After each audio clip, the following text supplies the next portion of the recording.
Hey there! Welcome to Middle Age Crazy, the show that proves being an adult doesn't have to suck. With your host, Chuck T.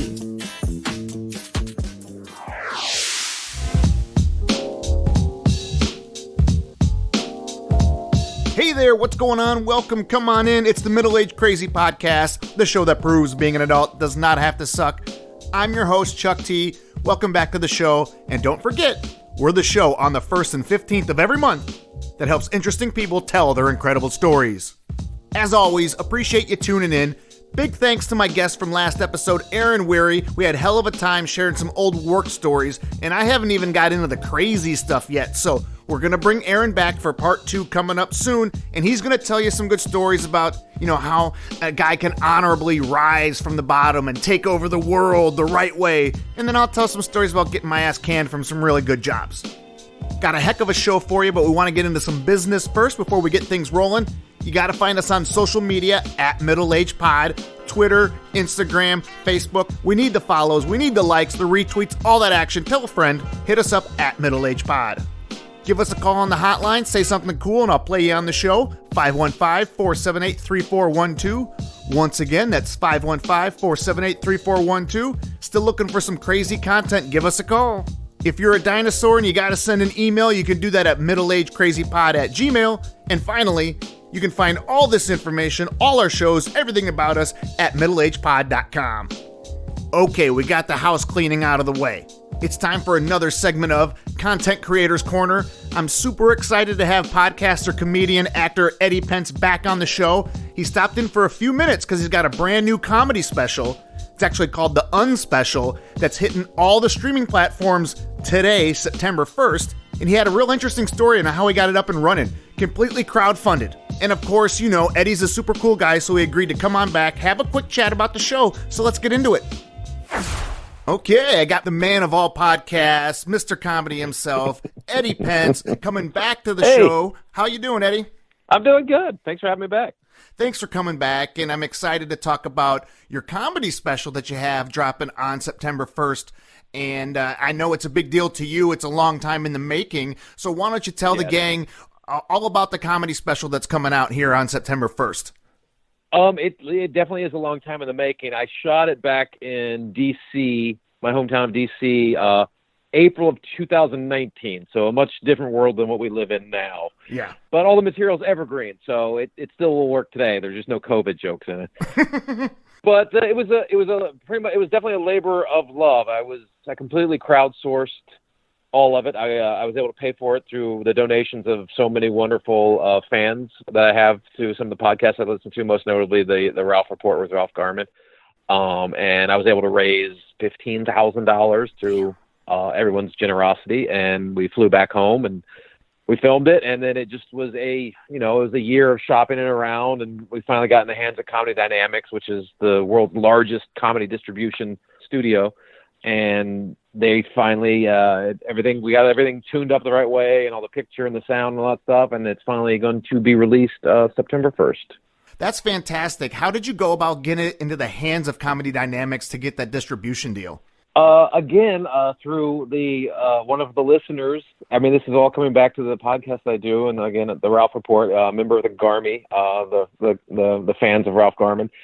Someone knew someone who worked at Comedy Dynamics, and they shot an email out to me like, hey, would you be interested in getting it in the hands of Comedy Dynamics? And I was like, sure, because at that point I was just sort of shopping it myself, and I was trying to find people that I knew that worked in different, Netflix or whatever, and I reached out to that person, Anna Roberts at Comedy Dynamics, who's like the head of acquisitions over there, and I was like, I have a comedy special, and so we met, we talked, and they liked it, and they ran with it. You gotta love the Garmy, man. Everybody's always looking out for each other. They're a great group of people, man. The best. They really are. If you can, without giving out, too much of the Colonel's secret recipe, what are some of the topics you cover in the special? The special is I record it right around the 20th year I've been doing stand-up comedy. So it's a little eclectic. It's got some jokes I did, when I first started. It's got some jokes some of my all-time. It's basically a culmination of all my favorite jokes. I took all my bits and I kind of formed it so it would run in a, sort of semi-coherent hour. And so there's a lot of early stuff. There's stuff like right around when I was still dating my wife, and then when we were pregnant with our kid, and now my kid's now 10, so there's some jokes in there about being a father. So it runs the gamut of just my personal life, really, of the last 20 years. But I try to keep everything as current feeling as possible. But it's sort of a great, a greatest hits of my collection sort of thing. So how did it feel being able to go back to your hometown in D.C. to pull this off? It was great. It's one of those things where the stars sort of aligned, because I had a couple dates set up to go back and perform at the DC Comedy Loft, which is where I shot the special. And I was just going to perform there anyway. And this happened. I had the date set for April. And then around January, I'm like, you know what? I'm traveling back in April. Let me see if I can start like one of these Indiegogo things and just see if I can raise enough money, and then maybe, hire a production company. Hootie Hoo Productions is who I eventually used. A good friend of mine is a director from USC, and his buddy, who's a producer based out of Atlanta. And they said they would do it for what I could afford to pay them, which was the $15,000. We got all that worked out with hiring everybody. And it just sort of one of those things where everything sort of lined up. I already had the date. I knew I was going home to perform for friends and family in, my hometown. I was like, let me see if I can record it. And it just, everything sort of clicked, and I was able to raise that money in 2.5 months, and it worked. That's awesome. Are there any plans to try to pull this off again in the near future, or maybe longer down the road? I do want to put another one out. It's been a little difficult with COVID and quarantine and stand-up comedy kind of being on hold. I haven't had a chance to write as much stand-up material in the last 6 to 8 months, so I'm still trying to put together another new hour. But I have talked with my director Dustin and his company Hootie Hoo Productions, and what we'd really like to do, I think, at some point, we do film another special, do it maybe over in England. Oh, cool. Like go over there, because there's a big, strong, Garmy presence over there, and a lot of fans over there. And we've heard some people say, hey, come over here and do it. So we're thinking about possibly maybe trying to do that maybe in the next couple of years if, the world gets sort of back to normal. Oh, that'd be awesome. That'd be fantastic. Yeah. I'm sure the London or wherever you end up in Europe or England, they would take care of you guys. They love you guys over there. Yeah, it's fun, and I've never been to England. I would love to do that, and I think it would just be kind of cool to be called just do a show called The American Idiot. It'd be kind of funny. Oh yeah, you already got the name, man. I already got the name. The fucker markets itself, man. That's fantastic. All right. As far as the Unspecial, the Eddie Pence Unspecial, now when it comes out on the 1st, what platforms can people grab it on? You can pre-order it on iTunes up until the 1st, and then it drops everywhere. So it's going to be on Apple iTunes, Apple TV, Google Play, Amazon Prime, DirecTV, Comcast, Dish Network. It's going to be everywhere, any transactional platform where you can buy videos or stream videos or video on demand sort of thing. It will be there. Wow. So it will be everywhere. And then again, the album, the audio form of the special will drop on September 4th on all the same audio platforms. Oh, okay, so you can either get the video or wait 4 days and get the album, or both. Okay, excellent. Well, I'm excited to check it out myself, because obviously I'm a fan of the show and I've been following you for a while, so I'm excited. And I've been telling everybody I'm an executive producer since I chipped in on the Indiegogo, so I'm like, I kind of produced this comedy special. Yeah, you got your name in the credits. Perfect. Before we let you go, get some promo in here as far as your podcasts go that you're on and social media and all that jazz. Okay. You can check me out every day on patreon.com, The Ralph Report with Ralph Garman. We're there 5 days a week, dropping a new episode every morning. I'm also, you can always check me out 5 days a week on another daily podcast called Swings and Misses on radio.com at 10 a.m. And we're also starting to stream that on twitch.tv every day, 10 a.m. Pacific time. That's 5 days a week as well. And then you can catch me doing a podcast with comedian Jerry Rocha called The Ramble every Wednesday, and that drops them wherever you get your podcasts. And what's the best spot social media-wise to catch you at? I'm always hanging out on Twitter and Instagram at Eddie Pence, EDDIEPENCE. So hit me up there. Message me. I'll message you back. I like talking with people. So yeah, definitely. Excellent. Well, I really appreciate you taking a few minutes to chat with us about the special and stopping by. Thanks for having me back. I appreciate it. Thanks for stopping by again, Eddie. And if you want to check out one or all three of the podcasts he's on, you can find The Ralph Report, and that's on patreon.com. Then you can find Swings and Misses, that's his sports-themed one. And then he's got one called The Ramble that's all about some nerd shit. Eddie's fantastic talent. Go check him out. Okay, it's time for the main event. My man, Sean Vasey. Met him through the music scene, actually. I had him do some mixing and mastering of a couple music projects for me over the years. The guy's involved heavily on the local scene, but all his stuff is out there for you to grab on the streaming platforms, things like that. He works with a ton of local talent. He's got a brand new record out called Wide Awake 2, and he's here to talk all about it. So let's get the party rolling.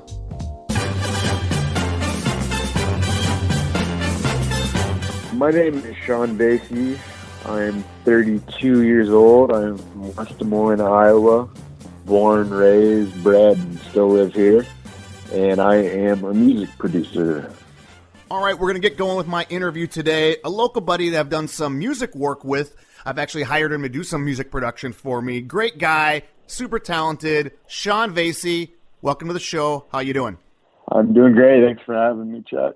No problem. Definitely wanted to have you on because we've kind of collaborated a little bit on some music stuff, but you've also got some big things going here in the Des Moines, Iowa area as far as a new record and things like that I wanted to talk about. But before we dive into everything, so if you have some social media handles you want to give out, or at least talk about where we can get the new record and what it's called, why don't you just drop all that knowledge right now? All right. My main website is just Vasey.audio, Vasey.audio. So that'll take you to my main page. From there, you can check out all of my beats, stuff that are for sale, my services, all that. Or you can follow me on Instagram at Vasey.audio, Facebook.com/@Vasey.audio, and Twitter at Shawnee V, SEANNYV. And I'm just starting the Twitter back up. So yeah, I don't think we've connected on Twitter yet. Yeah, I used to use it for like marketing, and I just added a bunch of like 5,000 people that I have no clue who they were. Yeah. So I ended up just deleting all of them, and now I'm starting over. So it took a while to delete 5,000 people because there's no automatic delete thing. No, so I had to individually delete 5,000. Yeah, it's a pain in the butt. Yeah. Right on. So I'm looking forward to restarting that up. Excellent. What's the name of the new record and where can people get it right now? It's called Wide Awake 2. It is a sequel to my 2012 compilation album. Physical copies are available through me if you want to message me via the website, through you, Facebook, anything like that, or however they want to get in contact with me through there. It's also on all the streaming websites that everyone loves, Spotify, iTunes Music, and Apple Music. Tidal, what's the other big one? Pandora. It's on there. So if you just search Wide Awake 2, hopefully there aren't thousands of Wide Awake 2 albums. Or if, at least mine is somewhere near the top. If you can't find it that way, just search Wide Awake 2 Sean, SEAN, as I said, the correct way. And you'll hopefully find that there. So I actually rap on this album a couple times. So I saw that. Why I'm an artist on this album for some reason. I don't know why I decided to do that. Someone talked you into finally getting on the mic? Well, you know who Ian Connor is? He was in Team Liquid back in the day. No, I do not. Well, Corey, and Jameson were in Team Liquid, and Ian was the producer. He's kind of like my sensei. Like he'll call me like 2 a.m, and we'll have drinking conversations about beats and shit that. So, but he's kind of like a Des Moines hip hop pioneer here in town, and he's older now. He's in his late or mid 40s, so he's super old, right? Yeah. So yeah, ancient, bro, ancient. He's like my mentor, so he's like, dude, you can rap. You should just fucking rap. So I'm like, all right, well, I'll do it. I ain't scared. That's cool. So no, and obviously we're getting into the conversation. We're saying beats, rapping, blah blah blah. Your main focus, would you say, is a hip hop producer, correct? Absolutely, yeah. I just have tremendous love for the genre and the culture, and I mean, ever since I first heard. Back in the 90s when I first heard it, I was just like, oh my God, this is great. Very quickly got involved in it, listening to it heavily, and then, being a musician in school and over the years, once I started making beats, that was obviously the genre I wanted to be involved with. So, who were you first? I have dabbled, but I'm saying, go ahead. I have dabbled in other genres, a little bit in the EDM, and I actually have done a country song, believe it or not. A country song, huh? Well, I'm going to have to hear Yeah. that one. Yeah, it was with Cody Hicks. He's another, he's a local, not local here, but yeah, he's actually pretty big for Iowa. Yeah, but as far as your stuff goes, I got about halfway through the new one, so I can't give you a full review, but it's definitely good. I like, as far as your style goes, you can tell you're a kid of the '90s, but you mix it up. You're a nice blend of old school and new school, I think.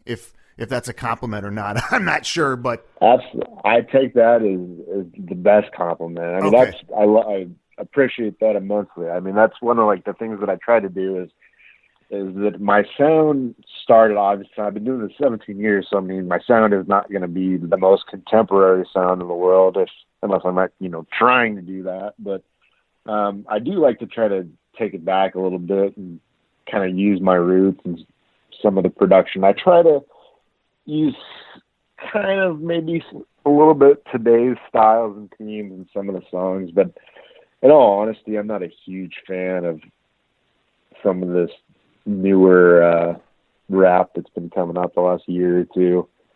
I wouldn't know how to describe it. I can't, I guess they call it sad emo rap. Like, I guess I've heard. I don't know. I have no idea. I mean, I'm an old head. My my nephew, who's 15, just started sending me some beats because he's gotten into it. But this is a kid that's been playing drums since he was like 5 or whatever. But he's gotten into playing beats. But he calls me old head all the time. Him and his older brother that just got done with college, they call me old head all the time. I'm like, well, yeah, I'm in my mid 40s. Of course, I'm going to be an old head. And it's tough to get out of that mindset sometimes. But the one thing, I'm not a big fan of the modern music, besides the fact that most of them can't rap for shit. Yeah, the drums are so terrible, and so they're awful. They don't quantize anymore. Did you know that? Yeah, they don't believe in quantizing. Yeah, I heard that they don't care if it's offbeat. No, they don't care if any part of it's offbeat. I'm just like, I mean, sometimes having a real sound is good, but not when they're like digital drums.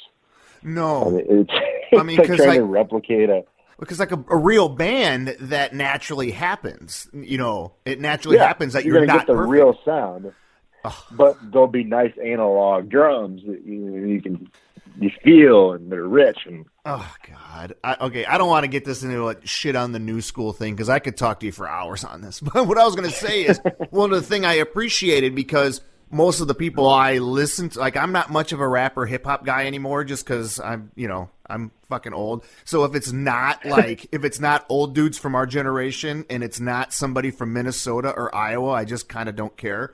But it was nice hearing what I would consider as some nice drums for some modern music for somebody that's a little bit younger than me. So I wanted to give you a high five for the drums. Thank you. When did you start getting gear and learning how to do all this shit? Well, this is kind of a funny story when I tell people this. So, the biggest DAW, or digital audio workstation, out there for our listeners who aren't familiar with the music community is the main program we use to make beats in. And there's a variety of them, but the most popular one is called FL Studio. Now, when I first started back in 2003, it was called Fruity Loops. Oh, yeah. And that's what the FL stands for. Yeah. Yep. So you remember Fruity Loops. Yeah, I even started it. Dude, my last DJ that I gigged with was a big Fruity Loops guy. So, yeah, I totally know Fruity Loops. And the great thing about it is if you get a lifetime license. So I bought my license like 14 years ago, and it still works today. I still get updates. Oh, wow. So I barely even use it, but I have it just in case. I know how to use it just in case. But so yeah, I started when it was Fruity Loops, and I used the demo version for a couple of years. So I literally had to finish the beat because you couldn't save. So I had to leave like the computer on overnight if I didn't finish it before going to bed or whatever, or I had to just finish it then and there. So a lot of my first beats are absolutely atrocious. But I like having that. I love them for it. But yeah, I like having that super short goal of like, you got to make it right now or it's not going to happen. That probably makes things interesting. I wish I would hold myself to that standard these days, because I put way more time in mixing than I do actually making the beat, if I'm all honest, these days. Oh, I can imagine so. Why do you think I started farming it out to you on some of the music stuff? Because I could fucking stay in there for fucking a year and it still not sound good in my mind. Mixing can get so goddamn irritating, though, I tell you. If you can't get the sound exactly how you want it, it's just, Yeah. Oh, God. I'm a little too neurotic, and I got into music because my first thing was hip-hop, too. I ended up being the producer because I was the one that bought the gear. You know what I mean? Like, it was like, I just kind of, all right, well, Chuck's got the gear, so you're the producer. And so, obviously, it's an interesting journey going through all of that, not doing stuff right in the beginning. And just, it's a great learning process when you have certain limitations like that, I think, thrown in front of you. Like, I started on a 4-track cassette fucking recorder. Oh, man. That's awesome, though. That's fucking awesome. I wish I, had some more analog experience. I really do. Like, I've worked in the studio, with pass bays and stuff, but I've never got to work with tape or anything like that, which is kind of a shame. I think, especially these days, a lot of people don't get to work with tape. Yeah. The first record I cut, and it was the only one that I would consider in a professional studio that me or my buddies didn't do, was the vocals were on tape. And that was kind of cool. They sound so thick, don't they? I think so. For what you'd expect. It's way thicker than what you get digitally. I don't know how it gets that good of a crispy sound. It's just, and the other thing I think would be hard is timing. Well, yeah, man, you remember those tracks in the 70s and 80s when they would line up choruses and hooks and stuff? Like, how did you get that lined up? Yeah, were you using a stopwatch? A lot of times, yeah. There's a great story. If I highly suggest anybody, if you're into music documentaries, it was a series that used to be called Classic Albums, and you could rent them from Netflix when they were still DVDs. But the one on Pink Floyd, Dark Side of the Moon, they talk about the song Money and Time, the two different songs that start with all the different sound effects, and having several different tape machines that would have to go in sequential to get all the clocks to go to get the song. You'd have so they organized it all, yeah. You'd have to have 5 or 6 machines all going in a row and launching at certain times to get all that to line up and be perfect and all that. And this just makes me feel old. When I went to college and started taking audio video classes, I actually learned how to cut and splice fucking reel-to-reel tape. Yeah, I took a MIDI class in college. That would have been in 2007 I took that class. Right on. I'm telling you, man, pie in the sky. If I had, a bunch of money laying around, I would love to get an old school multi-track with a tape and the whole fucking nickety 9 yards. That would be so nice. Yeah, dude. There's a guy who has a YouTube channel called the White Sea Studios, and he's a Danish guy or a Swedish guy or something. Yeah. And he's in Scandinavia somewhere, I believe. Okay. And he does reviews on plugins and stuff, but okay. He's a super big gearhead when it comes to his mixing and mastering. So he bought a tape player. He doesn't even use it, but he has it. He just bought it. And I'm that's pretty sweet, actually. And it had a remote control. Oh, really? This was from the 70s. Yeah, I was that's pretty cool. A remote control tape player. Oh, that probably had to cost a fortune back then. Holy cow. Oh, man, yeah. It must have. It's like $10,000-$15,000. Hell yeah. If yeah.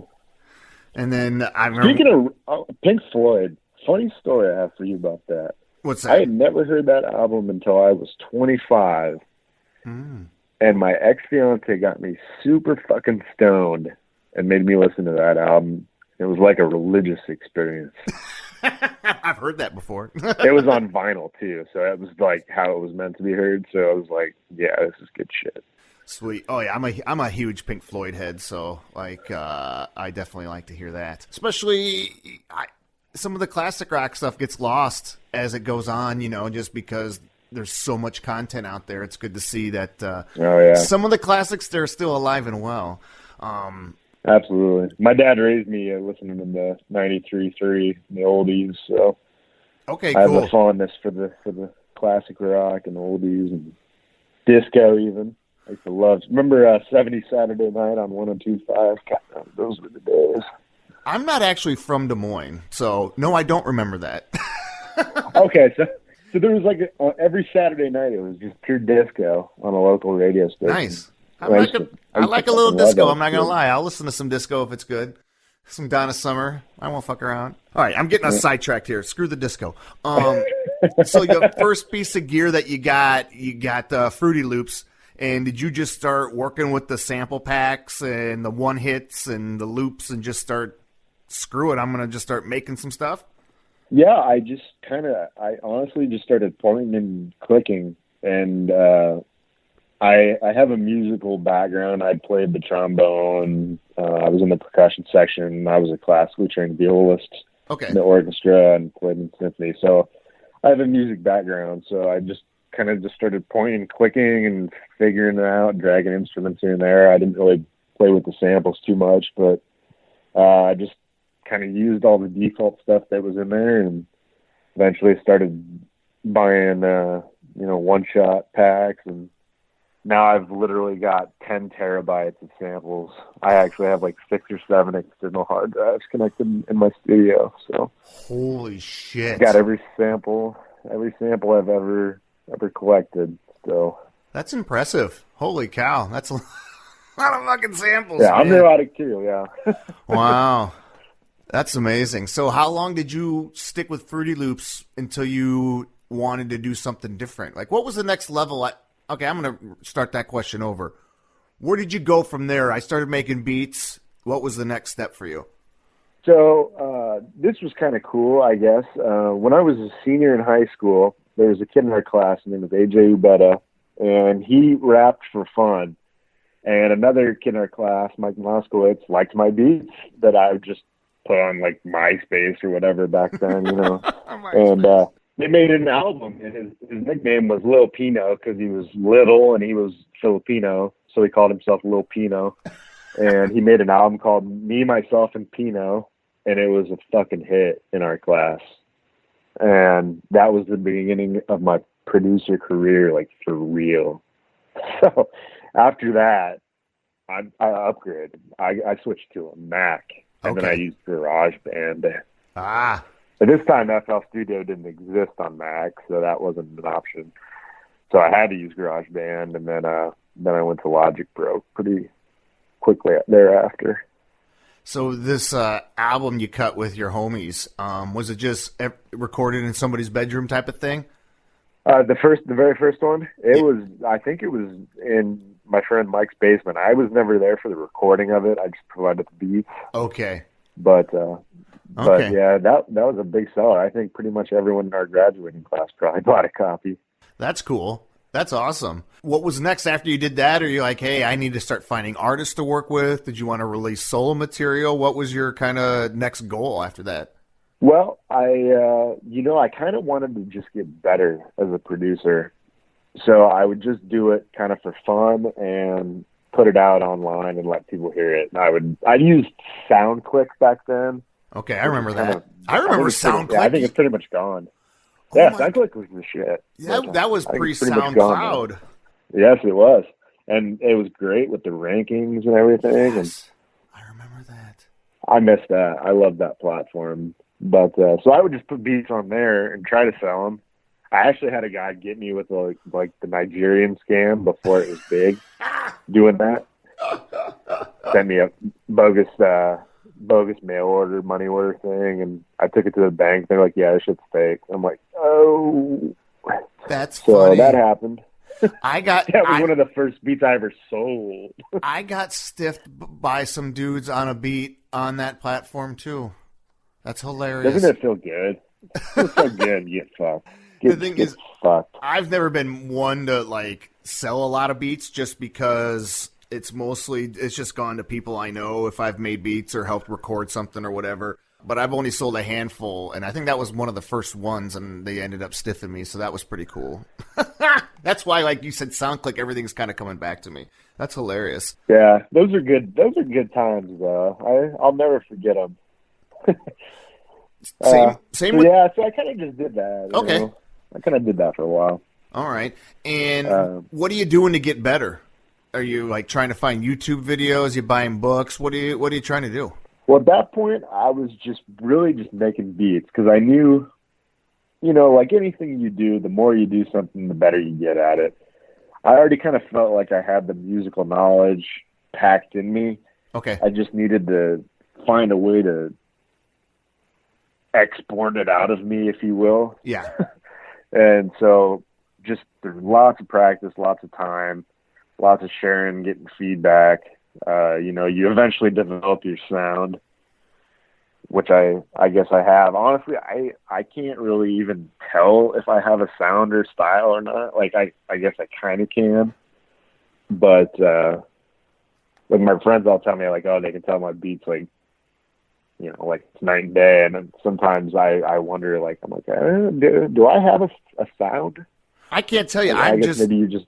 I can't tell you because I'm still kind of new to your stuff, so I can't. But if people are telling you that, that's a good thing because there's only, especially when it comes to hip-hop, in my opinion, especially when it comes to Midwest hip-hop, there's only a handful I can name. If I hear a beat, I'm like, oh, that's EXO. Oh, that's Aeon Gray. You know what I mean? There's only a couple people I can do that with. So if people are telling you that, that means you're on the right track, homie.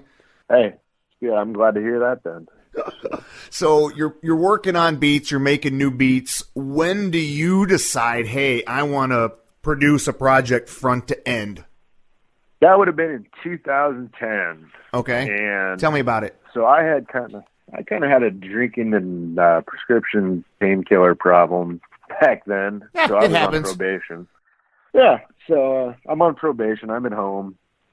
I'm making beats, and I meet Joe Johnson, and then artist I still currently work with, who's a very good friend of mine, Vincent Hanna. I know who he is, yeah. And I produced their mixtape, and pretty shortly after that, I produced Vince's his album Real Talk. So we have been working together pretty much nonstop for 10 years, and it's really quite a big thank you I got to give to Vince for kind of putting me on the map on the local scene, exposing my beats and stuff to the other local artists who otherwise may not have heard it because I didn't necessarily have any inroads.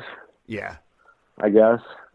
So he really did a lot for me, especially when it comes to getting my music heard by people who would potentially want to use the beats for their own music. So the first project you would say was Vince and his homies mixtape. That's what you're saying? Yep. Okay. Yep. It was called Collision Slow Rehab. It was a 2-disc mixtape. Oh, wow. And then that same fall, I did Real Talk with Vince. Okay. And are you making all the music, recording it, mixing, mastering it, just front to back? You're doing it? Yes. Yep. Such a pain in the ass, isn't it? Yeah. It is, but when you're doing it, you're so involved and heavily vested in the project. It becomes like your reason for waking up. I mean, you kind of did touch on Wide Awake 2 that just came out. That was originally supposed to be coming out in April, and due to COVID-19 and everything like that, making it virtually impossible to have studio sessions safely anyway. I had to push it back, and that was like a huge personal blow, just to not be able to focus on the album anymore. Because I'm assuming you would prefer to have them come in and cut the vocal with you as opposed to just sending you a file of, hey, I recorded this already. Yeah, and I did have to take some vocal recordings done outside the studio. I prefer it done here, that way I can control the sound. Yeah, 100%. But I was able to make everything sound consistent and like it was recorded here, which was basically the end goal. I wouldn't have released it if I hadn't been able to do that, but that's not easy. Unfortunately, 2020 has not been a regular year, so it's just ass fucking us all. Yeah, it really is. Just nonstop, over and over again. I don't want to change subject, but there's a very good chance we're going to get hit by a meteorite like the day before the election. Honestly, that might be better than one of the alternatives. It's not a very big one, but there's like a 1 or 2% chance of this asteroid hitting us, and it's not big enough to do anything. But I just thought that was so on brand for 2020. Was getting hit by an asteroid. That really is. This has been easily the most memorable piece of shit turd of a year in my life. Not personally, but just, in general. Yeah. Oh, I get it. And the only solace I take is, one, it can't last forever, and two, even though we're not acting like it, everybody's kind of in this together. No one's acting like it. Really, but at the end of the day, we are, yeah. It's like, I don't know anybody that's like right now, oh, no, man, I'm all good. Everything's perfectly fine. My old lady and I were diehard Powerball people. We play the Powerball every week, right? I'm like, even if we win, where the fuck are we going to go? Yeah. Can't go anywhere, can't travel. Yeah, I'm like, unless we're going to the can't fucking even go moon. To the attorney's office. Yeah, so it's can't even go hire an accountant who's in the office. Yeah, exactly. You're winning. So that would be the ultimate irony, winning the Powerball and not being able to do anything with it. Oh, God. Yeah, you just have to, count your piles of money. Well, that'd keep me busy for a little while.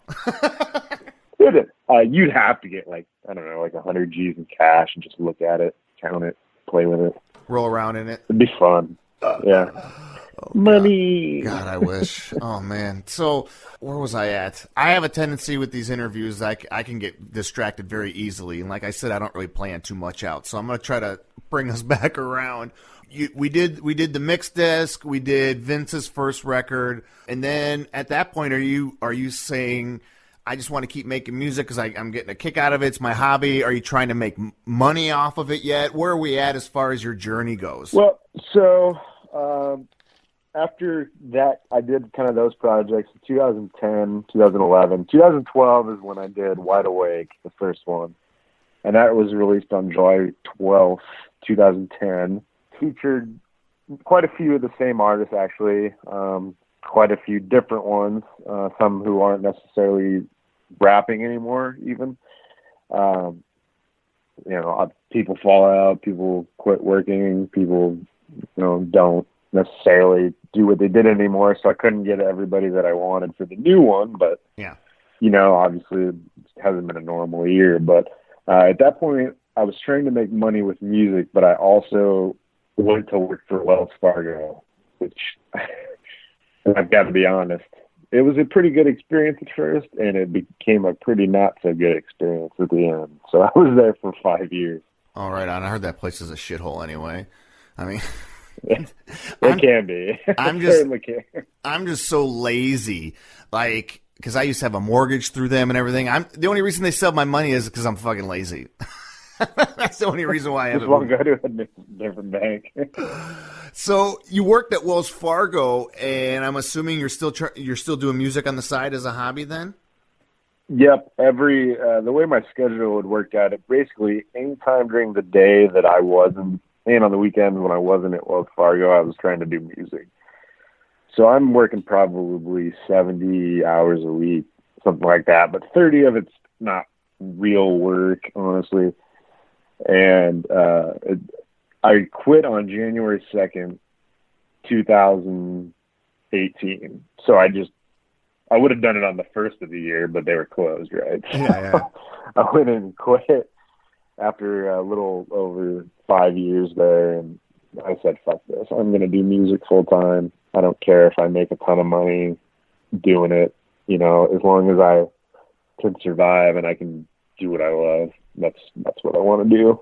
That's cool. And so did you have a plan of all right, I'm going full time with the music and this is in my 30 days, 60, 90, or you just fuck it, here we go? No, I put a business plan together and got some investment money and start everything back up and get equipment and upgrades, kind of, you don't want to get into a new wave of music with old sound, so I had to buy a lot of new synths and plugins that I hadn't necessarily used as much kind of when I was working at Wells Fargo, because I didn't necessarily get to produce as much there towards the end, 2016, 2017. I didn't do as much producing, really. Okay. Just kind of did a little bit at home. But 2018, towards the end, and in 2019, I got pretty heavy back into producing again. And 2018 actually ended 2018. I decided I wanted to do Wide Awake too. So that's when the idea for that came in. Now, how do you go about finding your business? Obviously, you're connected and you know the people on the local scene, but how are you drumming up new business to for this new audio company? What are you doing to get it rolling? So I'm doing various marketing promotions. I've got a email subscriber list that if they go to my website, a lot of my beats, I have them available for free or, limited license use on their songs with a sound tag, but they have to sign up for my email list. Okay. So I can get a lot of captures that way, market a lot to different people. I do a lot of networking still. Even digital networking, you don't necessarily meet the person or shake their hand, but yeah, you can meet up with another person who could potentially share your music. I've been doing some interesting kind of behind the scenes marketing stuff with Jordan Rand of the Dropouts. He's a very talented producer here locally. Okay. Definitely one of the best in the Des Moines area for sure. And he's kind of helped me a lot with some of the more music-specific marketing tactics that he found to be of great benefit to him. I'm more familiar with general marketing and not necessarily some of the newer, I would call them pretty creative ways of marketing as far as offering memberships for beats and stuff like that on my website, Vasey.io. If you get a membership for like $24.95 a month, you get 5 free beats a month to use. Oh, cool. And if you continue that. So there are little things like that help drum up business. But still, I enjoy working most with a local artist. And I probably always will. Just the fun of doing a song with someone around town or at least in your home state, and checking out the feedback and seeing what everyone says. Now, when you're working with some local folks, are you sometimes in a situation where maybe you didn't make the music, but they're coming to you for the studio aspect of I want to record with you, and then you can engineer and mix and master and shit like that? Oh, yes. Yep. Pretty regularly, actually. Okay. I still do quite a bit of mixing and mastering. So I do mostly a variety of productions, other producers and stuff like that. So that's something I'm used to. Which is actually a good thing for me as a producer anyway, because I get to hear some new sounds too. Yeah. Up close. So. Well, I think that's one of the things that's it's obviously gotten to be more accessible, with the technology and stuff like that. But having a good person locally that you can record and get a good recording from somebody, and they're not going to charge you out the ass for it, that's something every town needs, in my opinion. Because when I came up doing stuff, I'm from the Quad Cities, but I went to UNI for school. And so when I started playing gigs in like 99, 2000 and got into music, dude, it cost an assload of money. The reason why I only cut one record ever in a studio is because it was so damn expensive. And then I was like, we got to figure out a way to do this ourselves. It's good that that the local folks have some access to reasonably priced people to work with, because it's too easy to just go in your buddy's basement and record shit on top of shit and put it out there. You know what I mean? Yeah, even aside from me, there's a number of very, very skilled engineers and recording engineers here in town. So I think we're pretty lucky, especially in the hip hop scene, at least. A lot of people who we specialize in that specifically and can get the best sound out of that or R&B. Obviously with rock or with a live band, it's a little more complicated, more mics you need and different interfaces and stuff like that. You have to go to a bigger studio, but I think Des Moines got a pretty nice scene, and we're pretty lucky to have quite a few artists, quite a few producers, and not really anyone out to screw anyone over. It doesn't feel like. No, it's a nice little scene, and I'm gonna pull the old head card, but back in 2000 when I was gigging with a local rap group, nobody booked rap anywhere. it was a pain in the butt just to try to get a show or whatever. I spent the last 15 plus years in Minneapolis, so obviously spoiled with an amazing local scene in Minneapolis. And then I come down here and I know a handful of the people, but once I got down here and started going to some of the local shows, I was like, damn, you can't sleep on Des Moines. I think there's a pretty vibrant hip hop scene here, and there's a lot of talent, especially on the production level. I agree, absolutely. I think it's amazing what this state has to offer, and frankly, I can't say I'm not amazed, I guess, but it's Iowa. But I don't know why more A&Rs and industry executives, or not necessarily executives, but talent scouts don't find our music. I mean, there's people with millions of streams. I mean, it's not like we're hiding. No, we can be found. No, exactly. And tell me a little bit as we kind of wrap this up about Wide Awake 2. Tell me a little bit about some of the folks that you have on it that you worked with on the project. So I had mentioned Vince, a longtime collaborator of mine. Also another one was CP or Corey Perez. He's got an angelic voice. He's just wonderfully talented, gifted singer. Love working with him. Those two and I were going to form a group. But I won't get into that because we haven't formulated the plot yet. Okay, cool. But in addition to those two, I had a young man, Fleet of Genius. He's a local producer and MC. Okay. So he can kind of do it all as well. He's very talented. Had the boys from GFG, Ray West, T-Bear, some of the hardest workers you will ever meet. These guys put so much quality content out. It's unbelievable. Who else did I have? I had Smooth Jilla from Smooth Criminal ENT. He's a state legend. I got Scatterbrain. He's from Arizona, but he was just too dope to not get on the album. Cool. Side of chain. All right, so, interstate action. I like it. Yeah, and one that was really cool is one of the co-executive producers. DJ Episodes, legendary around here, but yes. He's working with a young soul singer named Siren Morgan, and I got her for a song called "Someone to Love."